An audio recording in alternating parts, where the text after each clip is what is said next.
Christmas was never just a holiday. Before it became a tradition, before it became a celebration, it was a response. A response to darkness when nights were long and survival was uncertain. A response to light, the return of the sun and the hope it brought. And a response to power, empires, beliefs, and authority shaping what people were allowed to worship. What we now call Christmas was formed where fear met hope, where ancient festivals met new ideas, and where light was used to replace darkness, not erase it. This is not the story of a date on a calendar.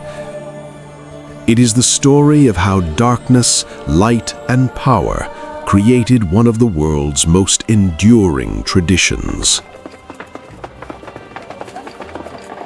Christmas, Christ, and the replacing of idol worship.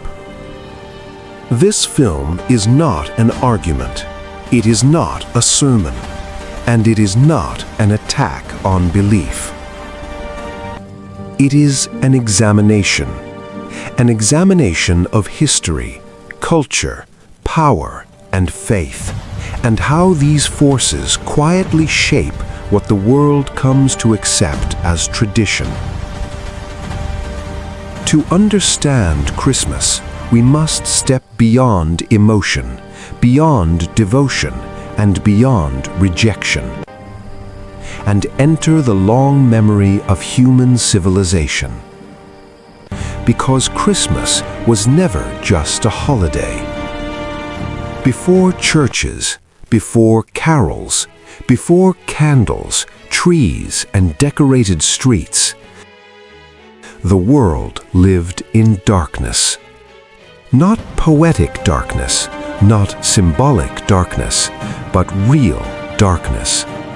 Darkness that brought cold, darkness that brought hunger, darkness that threatened survival itself. For ancient humanity, the night was not beautiful, it was dangerous. And so, people searched for protection, they searched for power, they searched for meaning. They looked upward to the sky, they looked outward to nature, they looked inward to fear, and they began to worship creation. They carved gods from stone and wood. They named the sun a god. They bowed to the moon. They feared the seasons. They believed life itself depended on appeasing unseen forces. This was the world before Christianity. Across the Roman Empire, idol worship was not optional. It was culture. Festivals were sacred. Rituals were mandatory. The gods were everywhere. Every year, as winter approached and days grew shorter, fear returned. Would the sun come back? Would the cold end?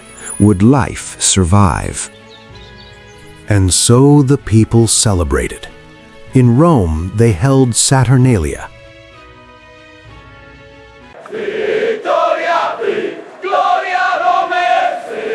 Days of feasting, excess, gift-giving, and chaos, honoring Saturn, the god of agriculture.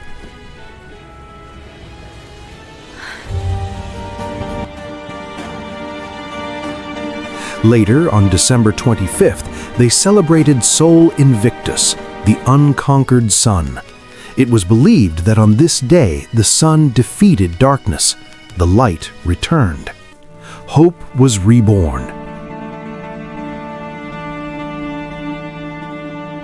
In Northern Europe, tribes celebrated Yule. They burned fires through the longest nights. They decorated evergreen trees, symbols of life that did not die in winter. They believed renewal was coming.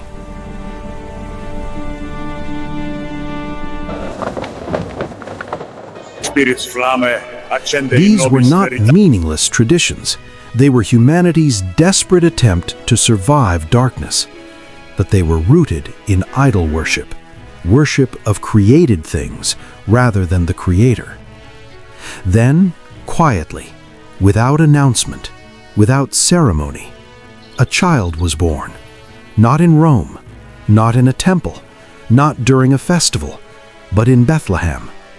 Jesus of Nazareth, born to a young woman, laid in a feeding trough, visited not by kings, but by shepherds. The Bible tells us where he was born.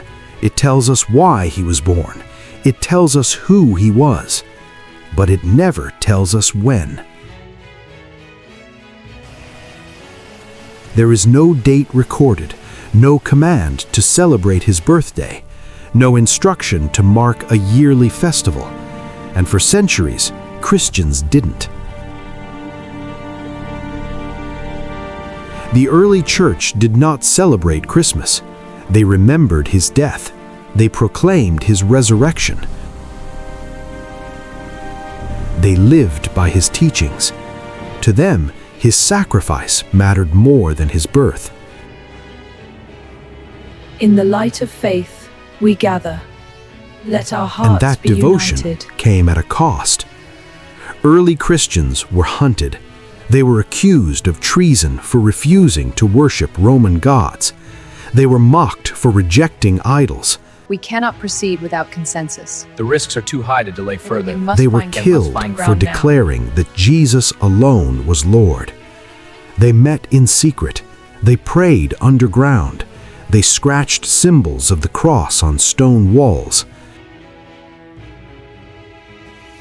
Christianity did not blend with culture. It confronted it.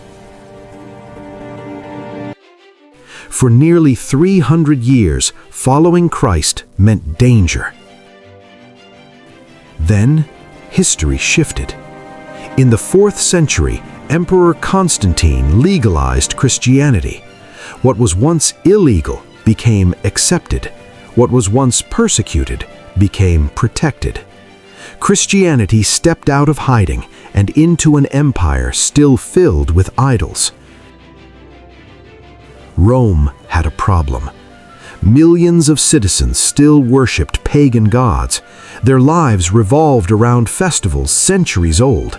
Their identity was tied to tradition. Eliminating paganism overnight could cause a revolt. Forcing sudden change could fracture the empire. So the church faced a decision: erase culture entirely or redirect it. A strategy emerged, not destruction, but replacement. Instead of banning pagan festivals, their meanings were transformed. Instead of worshiping the sun, people were taught to worship the sun. Instead of celebrating the return of daylight, they were invited to celebrate the arrival of the light of the world. This was not about historical accuracy. It was about theological declaration. And so, in the year 336 AD, the Church in Rome chose a date: December 25th, not because it was proven, but because it was powerful. The very day pagans celebrated the unconquered sun became the day Christians proclaimed the birth of Christ. Light confronting darkness. Truth replacing idols. The people who walked in darkness have seen a great light.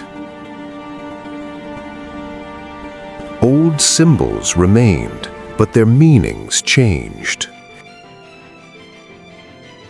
Evergreen trees no longer symbolized nature spirits. They symbolized eternal life in Christ. Candles no longer honored the sun. They represented Jesus as the light of the world. Gift-giving no longer honored pagan gods. It echoed the Magi who brought gifts to the child. Feasting no longer celebrated idols, it celebrated salvation. The forms survived, but the worship shifted. Yet this decision created tension. Some Christians saw it as wisdom, a missionary strategy that pulled people away from idols and toward Christ. Others saw compromise, a blending of pagan practices with Christian faith. History does not silence either view. It records both. Over time, culture grew louder than theology. Tradition overshadowed meaning. Commerce replaced contemplation.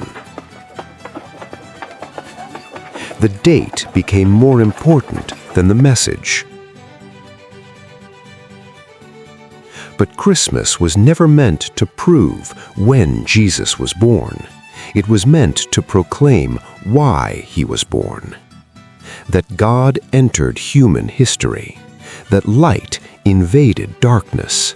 That hope was born into a broken world.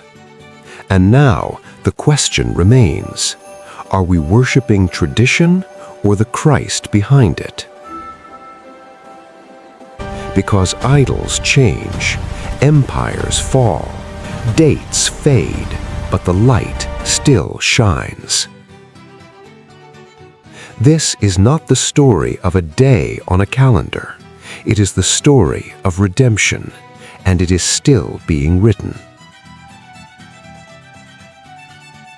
Over centuries, Christmas evolved again, from sacred observance to medieval celebration to modern commercial spectacle. Today, many celebrate Christmas without Christ. Others celebrate Christ without history. But both inherit a tradition shaped by darkness, light, and power. Christmas was never just a holiday.